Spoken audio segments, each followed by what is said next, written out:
done. Page 35.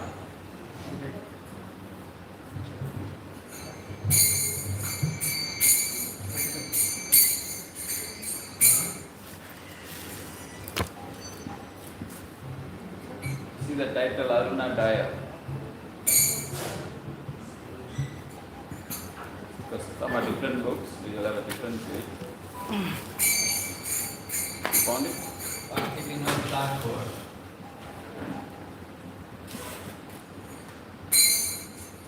O Jila Aruna Pura Prabhati Vijamani Kora Mani Jage O Jila Aruna Pura Prabhati Vijamani Kora Mani Jage O Jila Aruna Pura Prabhati Vijamani Kora Mani Jage O Jila Aruna Pura Prabhati Vijamani Kora Mani Jage Bhakta Samuha Loe Dasate Jela Nagara Praje Bhakta Samuha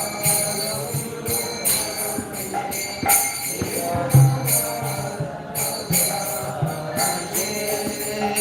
Bhakta Samuha Loe Dasate Jela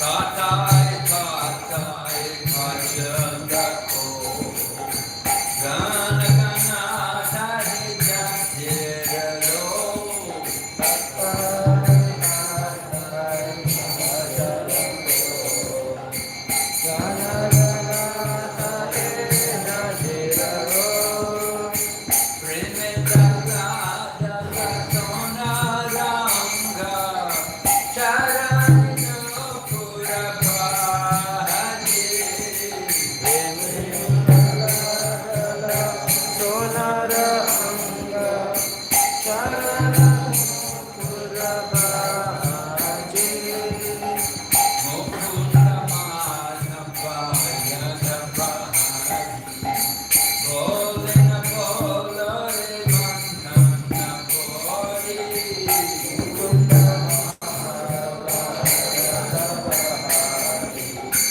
Bole na bolore manna bori Vichini javase jelore rati Jiva shashari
Krishna nam shudha kori apan yuro vasati vinodapan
namaskritya Narayanam namaskrityam naram chaiva narottamam devim saraswatim vyasam Devim Saraswatim Vyasam tato jayamudiraye Tato Jayamudiraye nishtaprayeshu vabhadreshu Nashtaprayeshu Abhadreshu nityam bhagavata sevaya Nityam Bhagavata Sevaya bhagavati uttama shloke Bhagavati Ruttama Shloke bhaktir bhavati naishtaki. Bhaktir Bhavati Naishtaki. We're reading the Srimad Bhagavatam, Canto 7, chapter number 7, entitled What Prahlad Learned in the Womb, text number 39.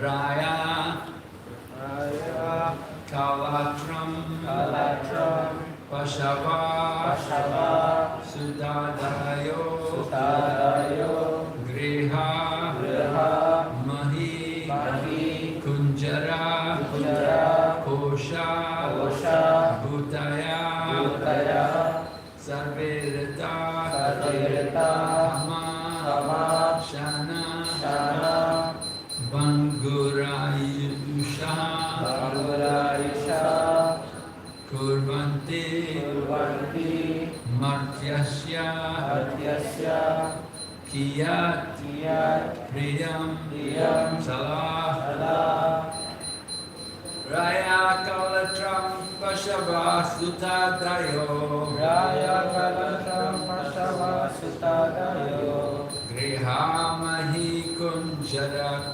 Kashabhutaya Grihamahi Kunjara Koshabhutaya Sarverita Kama Shana Banguraya Usha Sarvirata Kamakshana Bhangurayusa Kurvanti Madhyasya Kiyat Priyam Chala Kurvanti Madhyasya Kiyat Priyam Chala Raya Kalatram Pashava Shrutadayo Raya Kalatram Pashava Sutadayo Grihamahi Kunjara Koshabhutaya Grihamahi Kunjara Koshabhutaya Sarverita Kama Shana Pangura Yusha Sarvirata Kamakshana Bhangurayusa Kurvanti Madhyasya Kiyat Priyam Chala Kurvanti Madhyasya Kiyat Priyam Chala Raya Kalatram Pashavastu Tadayo Raya Kalatram Pashava Sutadayo Grihamahi Kunjara Koshabhutaya Grihamahi Kunjara Koshabhutaya Sarverita Kama Shana Pangurayusha Sarvirata Kamakshana Bhangurayusa Kurvanti Martyasya Kiyat Priyam Chala Kurvanti Madhyasya Kiyat Priyam Chala Okay, somebody can. Raya Kalatram Pasavaya Sutaya Raya Kalatram Pasava Sutadayo Graha Mahi Kunjara Kosa Budaya Grihamahi Kunjara Koshabhutaya Sarva Rata Kamakasana Bhaktu Rasuya Sarvirata Kamakshana Bhangurayusa Kurvanti Madhyasya Kiyat Priyam Chala Kurvanti Madhyasya Kiyat Priyam Chala Raya Kalatram Pasava Sutadayo Raya Kalatram Pasava Sutadayo Grihamahi Kunjara Koshabhutaya Grihamahi Kunjara Koshabhutaya Sarvirata Kamakshana Bhangurayusa Sarvirata Kamakshana Bhangurayusa Kurvanti Madhyasya Kiyat Priyam Chala Kurvanti Madhyasya Kiyat Priyam Chala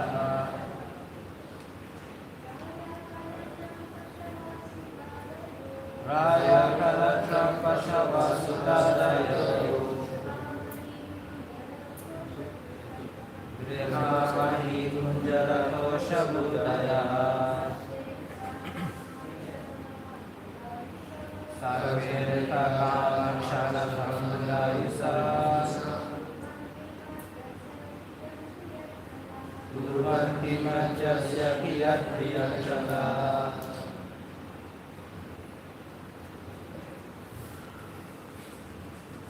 Raya, well, Kalatram, one's wife and feminine friends.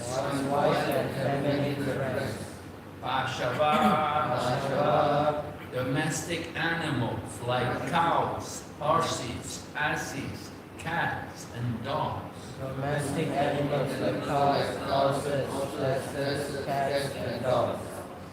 Sutta Adaya, children, and so on. Griha, big buildings and residences. Mahi, land. Kunjara, elephants. Kosha, treasury house. Bhutaya, and other luxuries for sense gratification and material enjoyment.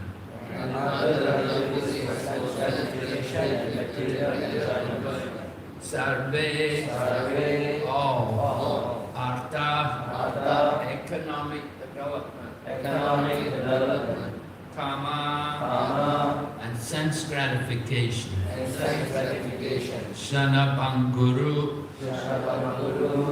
perishable in a moment. Ayusha, of one whose duration of life.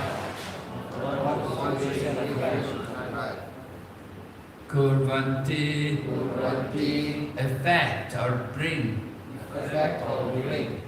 Marjasya, of one who is destined to die.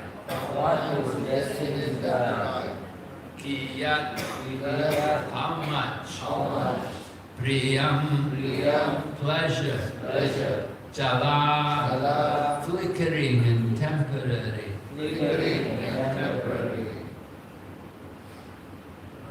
Translation.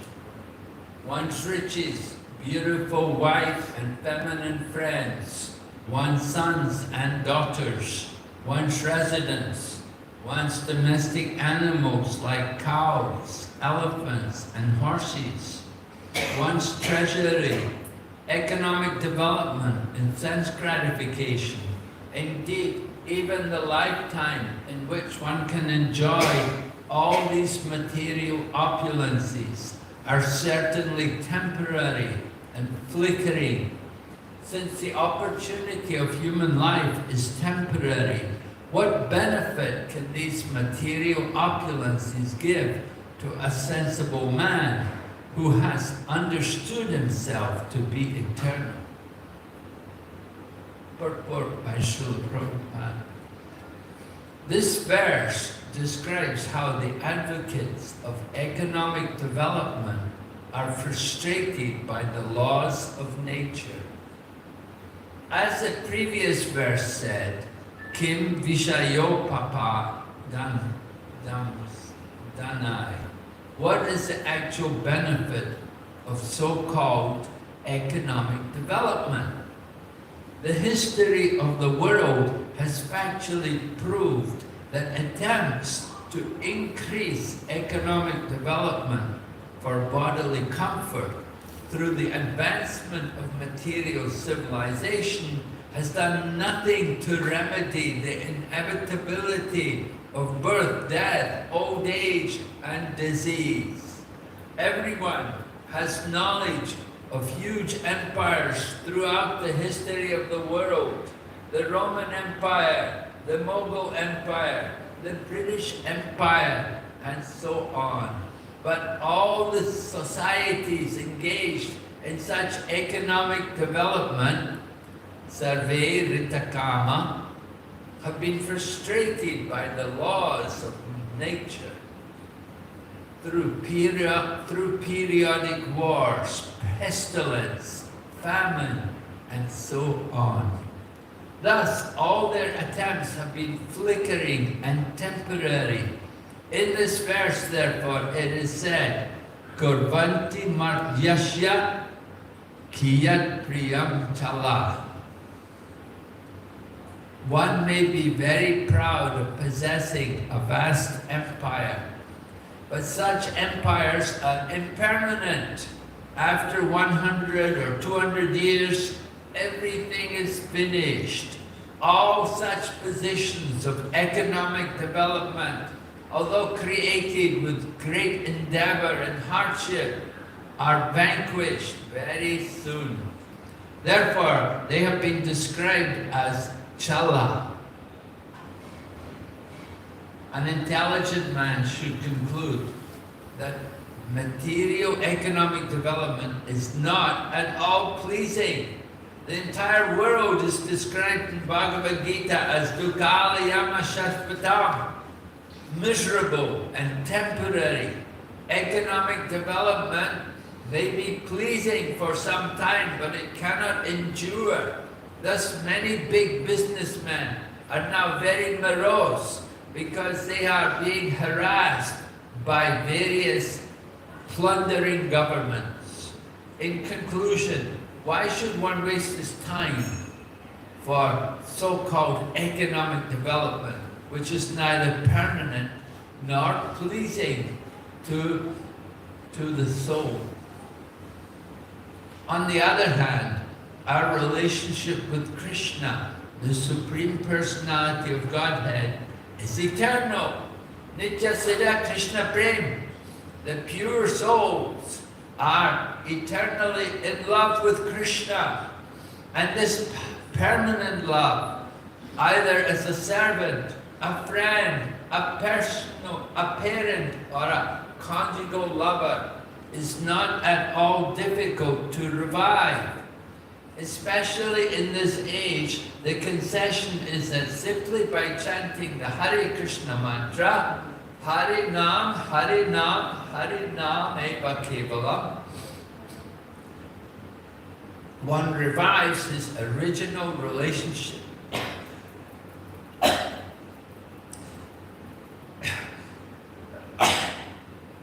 Excuse me. One revives his original relationship with God, and thus becomes so happy that he does not want anything material. As enunciated by Chaitanya Mahaprabhu, Nadanam, Najanam, Nasundari. Kavitam va Jagadisha Kamaye. A very advanced devotee in Krishna consciousness does not want riches, followers, or possessions. Raya kalatram pashava sutatayo griha mahikunjara kosha bhutaya. The satisfaction of possessing material opulences, although perhaps of a different standard, is available even in the lives of dogs and hogs who cannot revive their eternal relationship with Krishna. In human life, however, our eternal, dormant relationship with Krishna is possible to revive. Therefore, Prahlad Maharaj has described this life as artadam. Consequently, instead of wasting our time for economic development, which cannot give us any happiness, if we simply try to revive our eternal relationship with Krishna, we will properly utilize our life.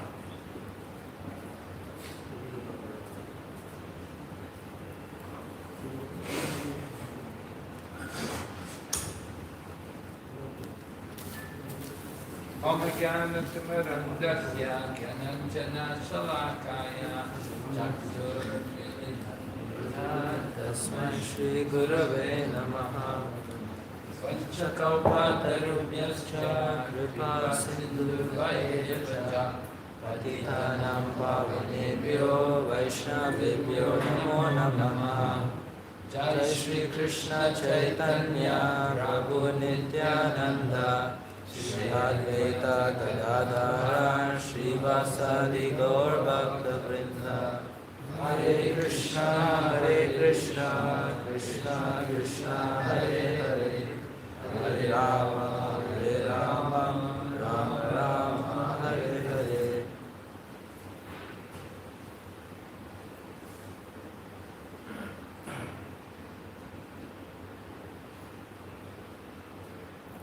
So Prahlad Maharaj is giving this knowledge to his friends, the fellow students in the Gurukula.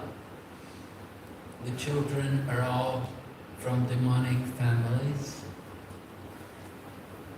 but they wanted to hear from Prahlad. They could see Prahlad was different from them. They were doing things like playing games, football and so on. And Prahlad did not play with them. He did not play games with them. Prahlad was always absorbed in his meditation on the Supreme Personality of Godhead. So at one point the other boys, they asked Prahlad, why don't you play with us? Why, what's wrong with you? Why you don't join with us? We're all playing, why don't you play with us? So Prahlad explains to them what he had learned, because Prahlad had that opportunity to hear from Narada Muni. At that time, he was still within the womb of his mother, but he was able to hear. So this is the nature of transcendental sound vibration, that even though you may be within the womb of your mother, but transcendental sound vibrations can be perceived by the soul. So Prahlad heard from Narada Muni, and after he took his birth, then he was fixed in that knowledge which he had heard from Narada Muni. And he had no interest in the material life. He did not want to become rich or famous. He did not want any of the things which usually people in the material world are all anxious to get. What did he want? He simply wanted he wanted to achieve perfection in self-realization. He wanted to be freed from the material energy.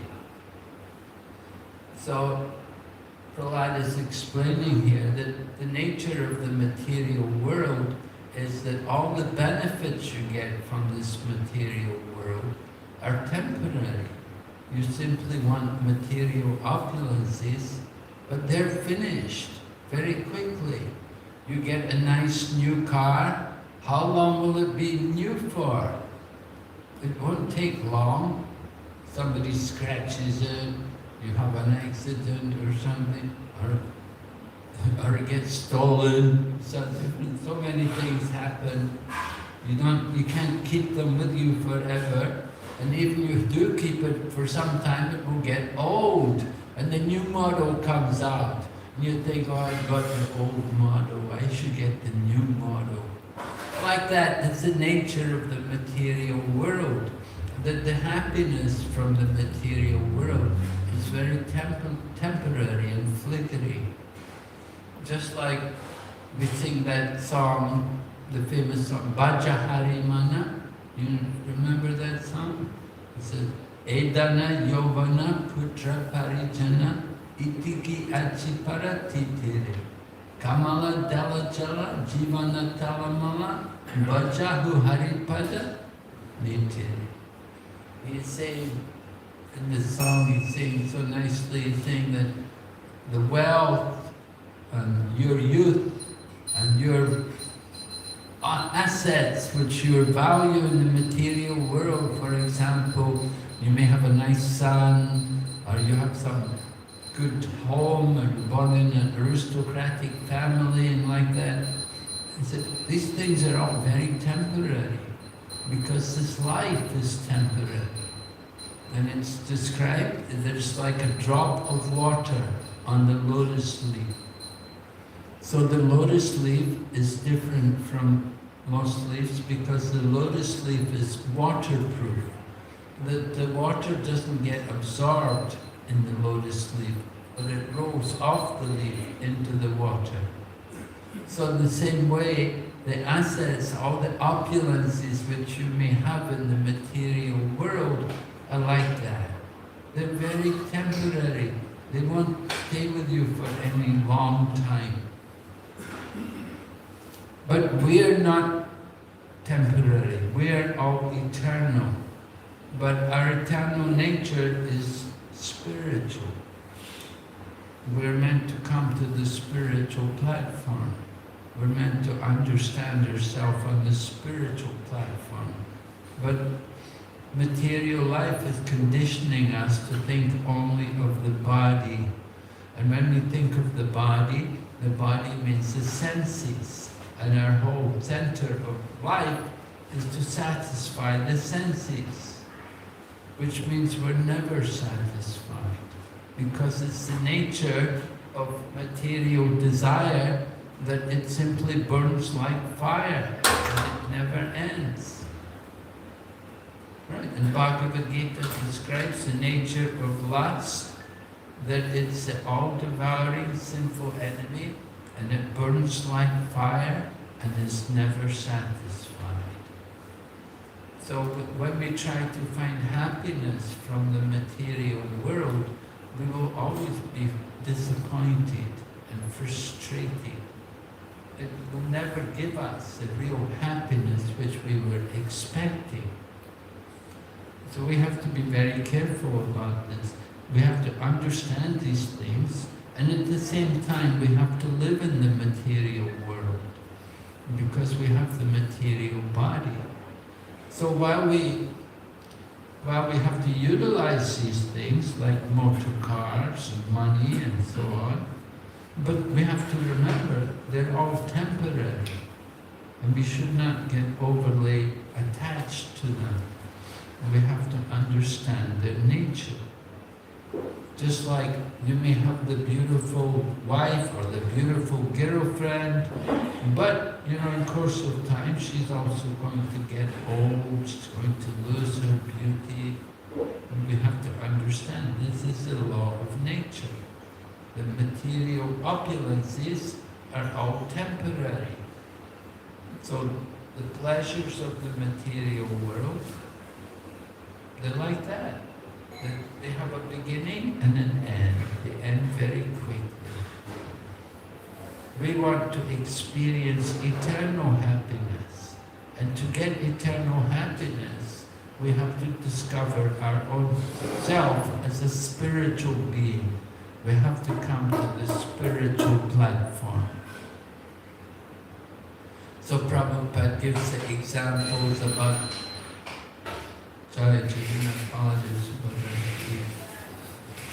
Prabhupada in the purport tells about the different empires, how they've gone. In the course of time, there was a Roman Empire. In the past, there was even a British Empire. Now, there's nothing. These things have all gone. So, whatever we see happening today, we should understand it's not eternal. It may exist for some time, but it won't stay forever. And in their efforts for enjoying, for economic development, then so many wars have come about, so many problems. So economic development does not solve the problems of the world. Although all the governments are always talking and trying like that for economic development for their nation, but that doesn't solve the problems of the world.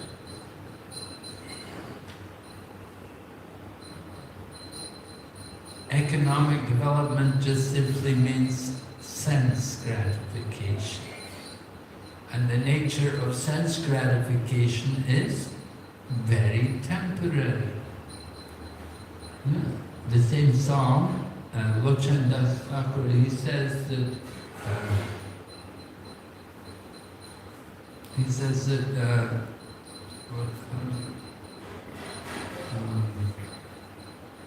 Kamala Dalajala, no, he says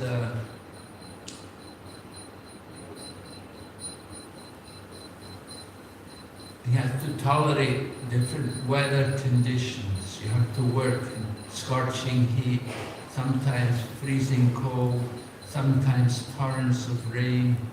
It doesn't matter what kind of conditions the weather is. You have to tolerate, you have to work, you have to go to the job, do your work, and you have to do these things, you have to work a long time, and you have to work, often the people you work for, they're wicked and miserly people. And why are we working for them? Because we want to enjoy the material world.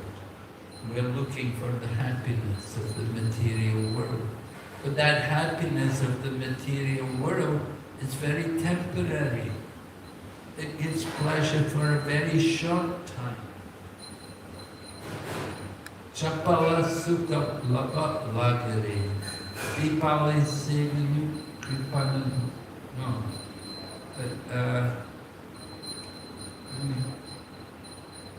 The second verse is the second verse of that song. It describes how you have to tolerate so many things. You have to work with so many unpleasant people. You have to put up with so many difficult conditions. And we're doing all that because we want pleasure. We're thinking, I will enjoy, I will get pleasure from the material life. Or the results of my work will give me pleasure. My economic development, my hard-earned money will bring me pleasure. But it doesn't bring any lasting pleasure. It's very short. So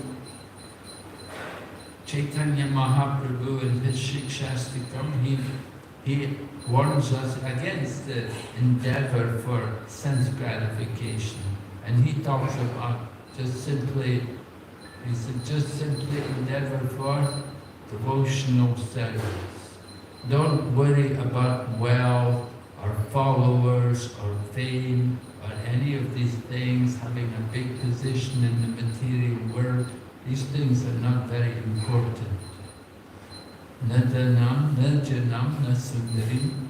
Chaitanya Mahaprabhu, he said, I don't even want liberation.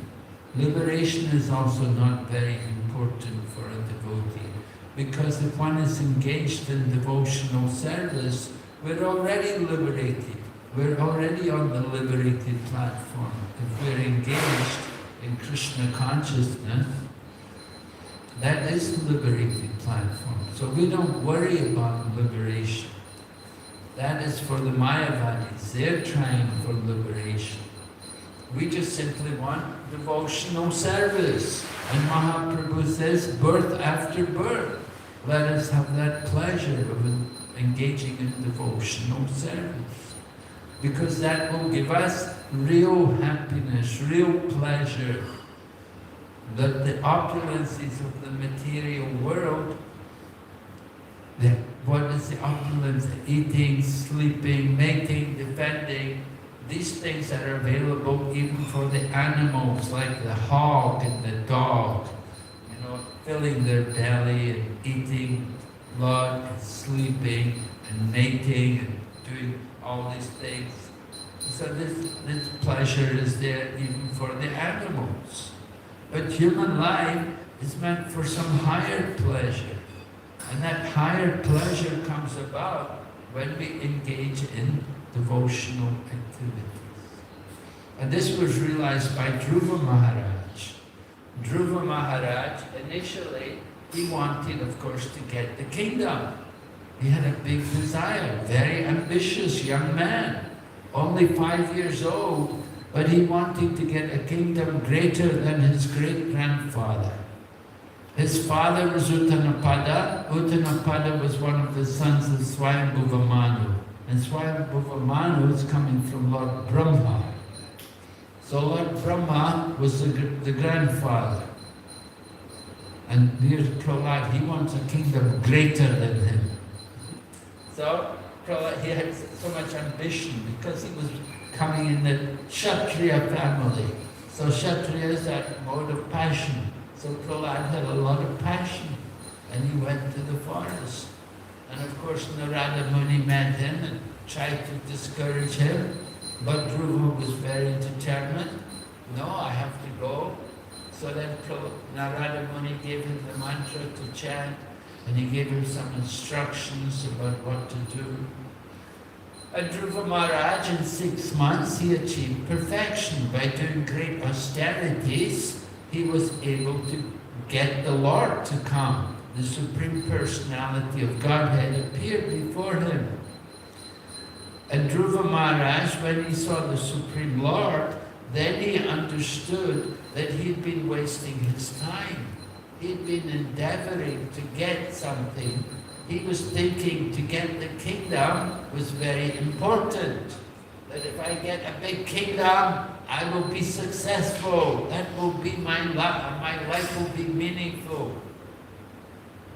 Just like I remember, I was in Hong Kong one time, and we had this one Bengali couple. They came, and they were life members. And the young lady was an actress, and she was in films, in Bollywood movies. And she said to Tamal Krishna Goswami, she said, "Oh Maharaj, please bless me that I will be famous. I want to be famous. I want to be a Bollywood movie star." So, that was her material desire. And this is a common thing.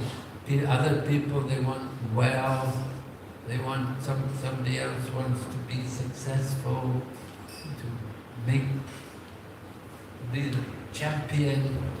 I was in one country, there was a young boy there, he's a chess master. So he wants to be he wants to become a grand master in playing chess. So people have these ambitions, different things they want to do. Somebody's an athlete, they want to break the records. Maybe you're a tennis player, you want to win the competitions, play like that. They have all these things. People all have these desires. They think this is success. So Prahlad Maharaj said all of these things, they are called arthadam. They're just concerned with economic development. They're very temporary. Just like the one tennis player, they won Wimbledon. Wimbledon is a very difficult, big competition, and they have so many preliminary matches before you get to enter into the finals there to go and play at Wimbledon. And you go through so many games before you get, and then if you somehow, some rare person, he gets to the final and he may even win. And they say, "Oh, it felt wonderful for 2 minutes." So the happiness which they get from that achievement is so short, it's so flickering. It felt great for 2 minutes. After a couple of minutes later, it's finished, forget it. And so much endeavor, but so little in return. So the point is that why should we waste our time and energy for these temporary things? But if we utilize our time properly in the service of Krishna, then you get the ultimate perfection. You get the perfect situation that we can have a relationship with Krishna, and we can ultimately even go back to the spiritual world and reside in the kingdom of God with Him. Or we may remain here in this world, but we can remain in devotional service. We can remain fixed in Krishna consciousness. And when we're actually Krishna conscious, then we're not worried about all the opulences of the material world, because we realize these things to be very insignificant, very temporary. We see Kolaveka Sridhar is a nice example. Kolaveka Sridhar was a great devotee of Chaitanya Mahaprabhu. He was not a very wealthy man. He was very poor, actually.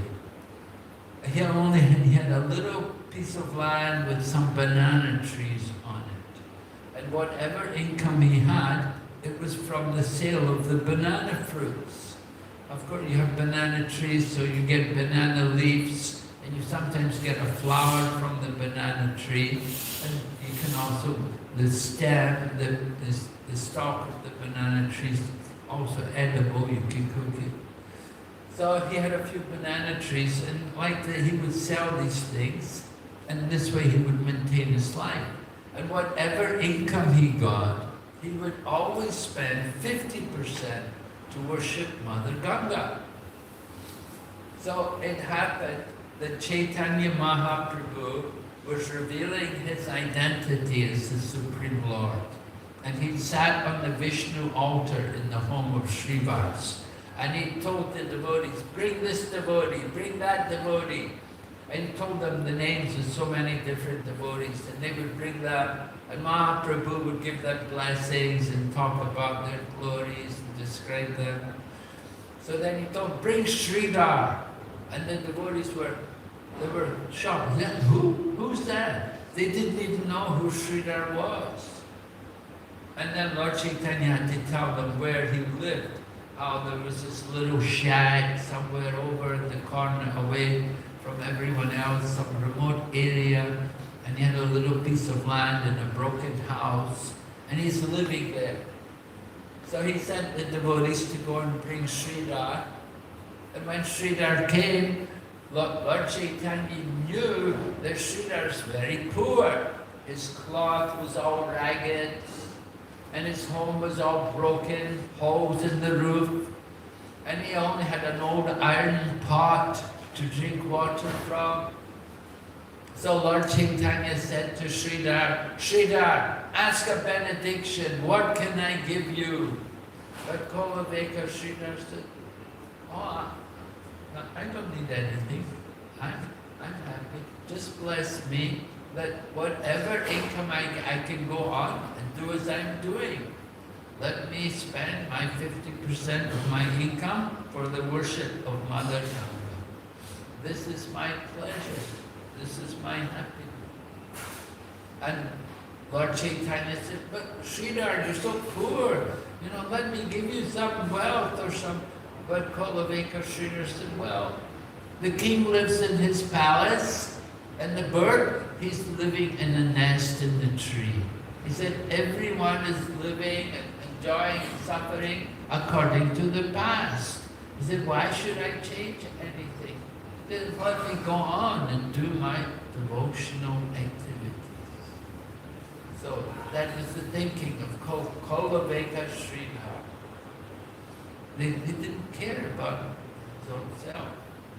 He just wanted to go on with his service. And then you have people like Vasudeva Datta, who prayed to Lord Chaitanya, let me take the sins of all the people here. Not only all the people, let me take the sins of all the living entities, and I will stay here and suffer, and let them all be liberated. So when Vasudeva Datta spoke like that, Lord Chaitanya was very happy. And he said, oh, this is very good. He said, this is the mood of Prahlad Maharaj. And he told Vasudeva Datta, he said, you must be Prahlad who would come. So, again, the selfless mood is there.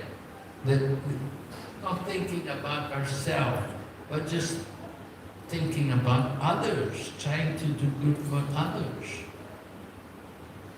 So that is the thinking of devotees. And Prahlad Maharaj, he thought like that. It's not, After Lord Nrsingadev killed Hiranyakashipu, then Lord Nrsingadev asked Prahlad to take a benediction. And Prahlad said to Lord Nrsingadev, he said, why are you testing me? He said, I'm not a businessman. I don't worship you as a business to get something. He said,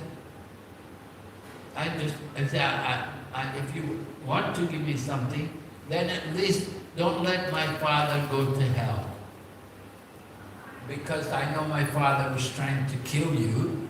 Of course, you've killed him, but he was trying to fight with you and trying to kill you, so it was very offensive. And so he said, maybe he's going to hell. But Lord Nrsingadev told Prahlad, no, your father didn't go to hell because you're a great devotee. So not only your father, but for 21 generations in your family, they're all delivered. For 21 generations, they're all delivered because of your presence in their family. So this was the benefit Prahlad Maharaj got from Lord Nrsingadev. So I'm not a businessman. People, they're going to God, go to temples and they pray. That is kaitava dharma. If you pray for material benefits, that is actually cheating religion. Right? It's not genuine religion. We want pure religion, pure devotion. So pure devotion is described. Anyapalasita sunyam jnana karma janafrita anukuyena krishna nushalanam bhakti anupam. The highest devotion is that where there's no material desire, not even the desire for liberation. And that service should be unmotivated and uninterrupted, and then it will completely satisfy the self. So Prabhupada says, if we understand our relationship with God, we'll become so happy. We won't want anything material. Just like Dhruva Maharaj, he didn't want anything material. After he saw the Lord, he was so happy, he didn't want anything anymore. He didn't want the kingdom anymore. He said, I came here in the beginning looking for broken glass. He described looking for the kingdom, to get the kingdom. He said, just like trying to look for broken glass. No value. But he said, instead of finding broken glass, I found the most beautiful jewel. So that was Krishna consciousness. That was described to be like a jewel, the most priceless jewel. We must try to appreciate Krishna consciousness. Okay, any questions? Any comment?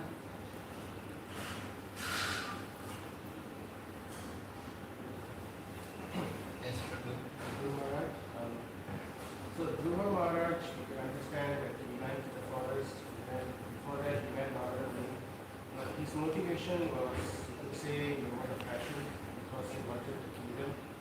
And so he was performing all those austerities very much in the mode of passion. He wanted to attain materialistic desires. And it was only after he met Lord Vishnu that Lord Vishnu removed his material desires. So we understand that Chaitanya Mahaprabhu liked to hear this pastime of Dhruva Maharaj very frequently. So this is not even pure devotional service, the motivation of Dhruva Maharaj. So why was this so important a pastime for us to understand for Chaitanya Mahaprabhu to stress upon this? Well, you have to understand that Prahlad Maharaj, in the beginning he had material desires, but it became pure devotion. He became purified not just simply because the Lord appeared to him, but by his practice of devotional service. By chanting his mantra and worshipping the deity, And by controlling his mind and senses, he became purified. These were all the instructions given to him by Narada Muni. So by the mercy of Narada Muni, he had become a great devotee. And that's why the Lord appeared to him.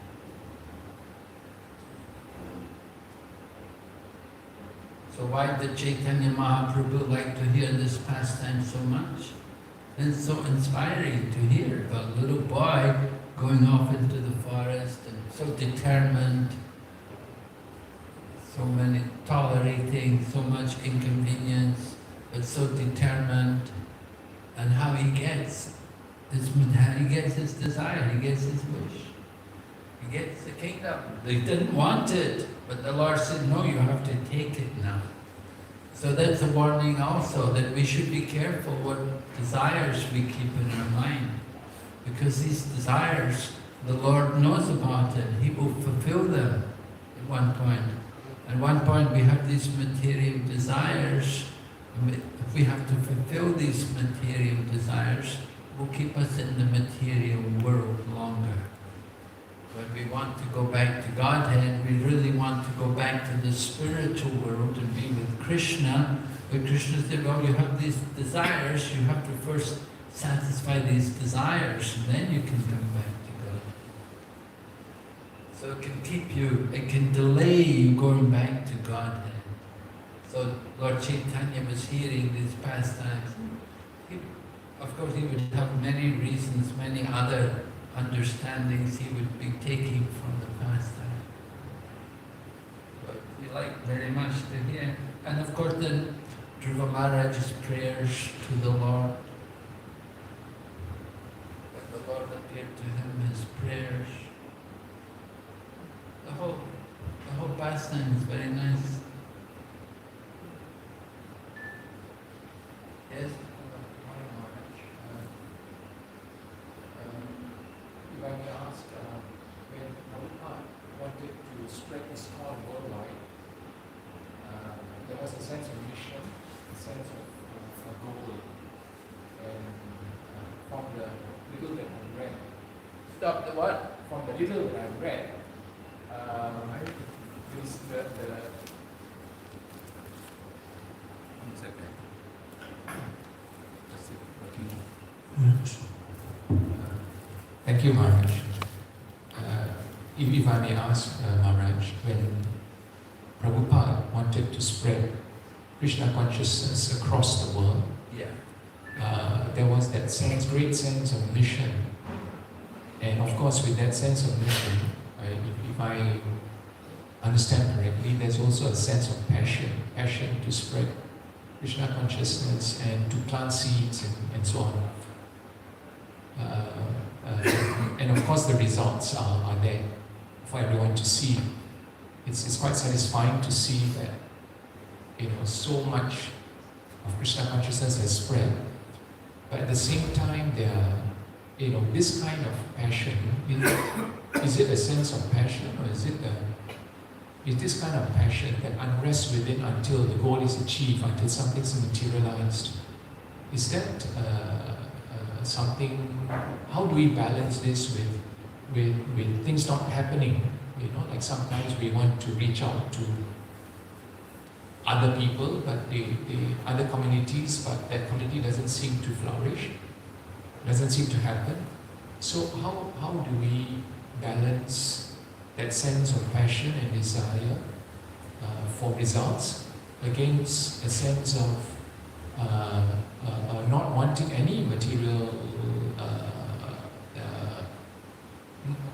achievements? Well, we have to understand, of course, it's not material. What Prabhupada wanted, it wasn't material. He wanted it was a spiritual desire. So some passion, just like Brahma has to do the work of creation. Creating everything takes some passion. So Brahma has to do the work of creation. He's a guna avatar in the mode for the overseeing the mode of passion. He's responsible for the creation of the material world. So yes, you're going to create something, begin something, you have to have some passion.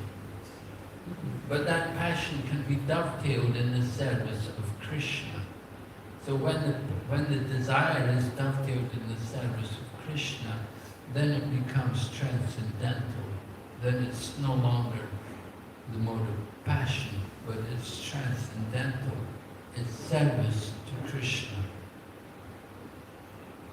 So this is the point that anybody who's taking up any mission on behalf of the Lord, you have to have some passion. Yeah, you have to have some energy. You're going to put something into it, make great efforts. It's going to take some determination, things that don't happen so easily.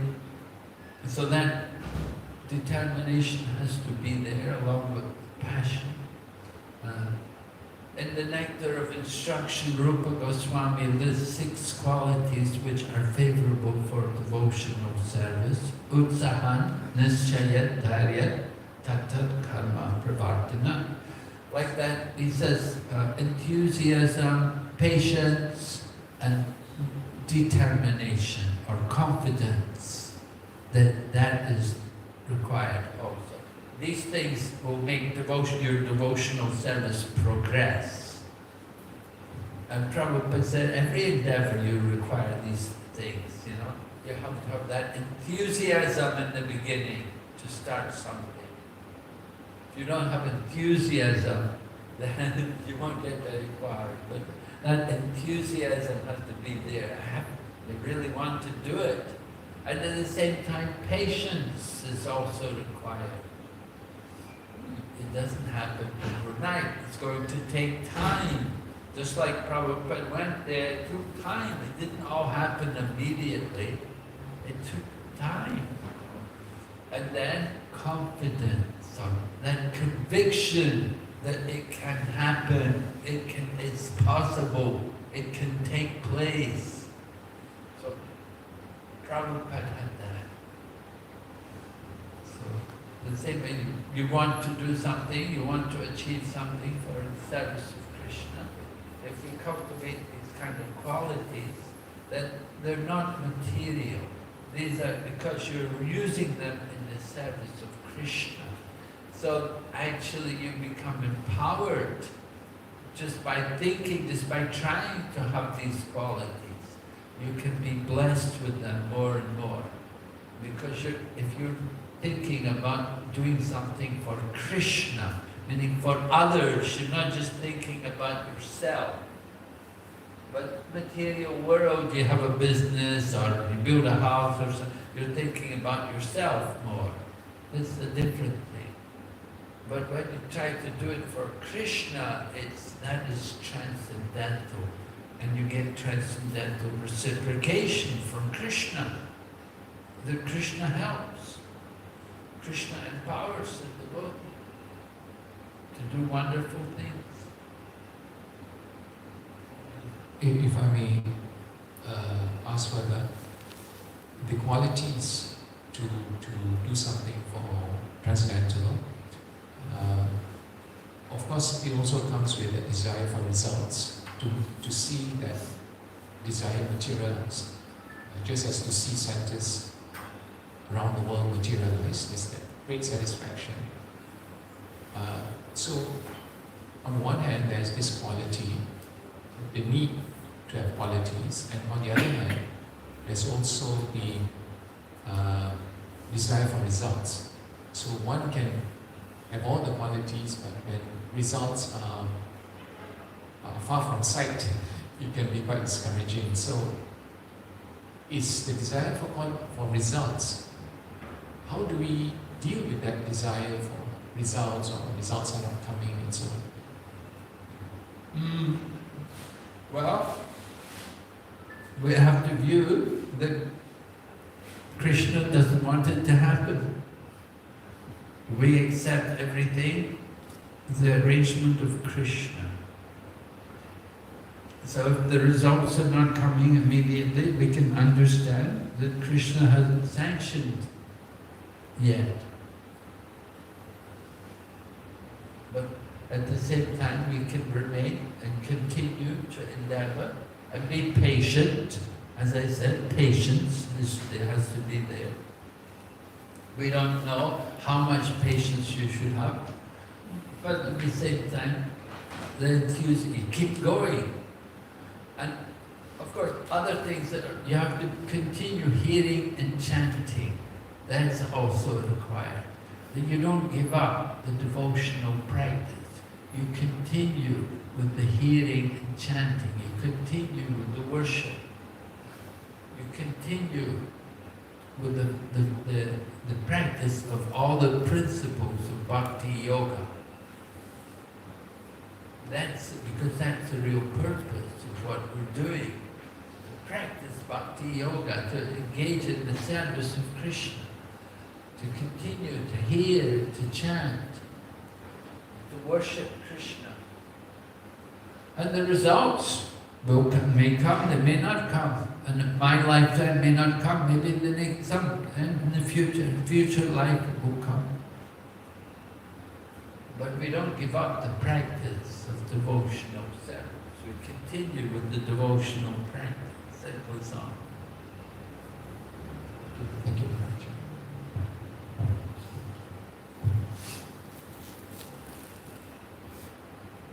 Okay, thank you very much. Hare Krishna, Srimad Bhagavatam. Jai. Holiness Bhakti Vigna Vinashana Shri Maharaj.